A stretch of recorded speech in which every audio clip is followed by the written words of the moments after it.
The purpose of my project is to propose a way to identify the genes in the adenine biosynthesis pathway that produce white mutants. To briefly recap, the adenine biosynthesis pathway is a series of genes that synthesize adenine when functioning normally. It's important in genetics because it's well understood by scientists and it's used in key experiments to demonstrate genetic concepts. In our experiment, we used UV radiation to demonstrate the effects of mutations and to produce two known mutant phenotypes of the adenine biosynthesis pathway. Mutations in the adenine biosynthesis pathway result in colonies that cannot synthesize their own adenine, so they require adenine in their environment to survive. Mutations can result in two phenotypes based on their location. If the mutation is in AID1 or AID2 genes, then the colony will accumulate an intermediate which can be converted into a red pigment. Therefore, these mutants will be red and adenine requiring. If the mutation is in an upstream gene of AID1 and AID2, then the colonies do not accumulate the red pigment. Instead, since mutations in this region affect the oxidative metabolism of the yeast strain, colonies are petite in size and white.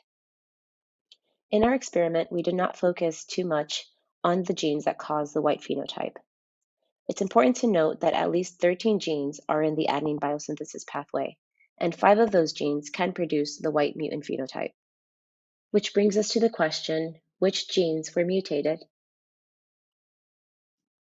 This picture captures the region of focus for this video, which are the genes in the upstream region to AID1 and AID2, which are the genes that when mutated result in petite white mutant phenotypes.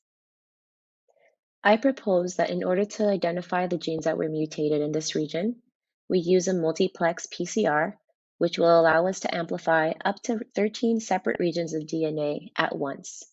The target genes would be AID4 to AID8 genes. Specific primers for the 5 genes can be purchased and included all in a master mix for the PCR process.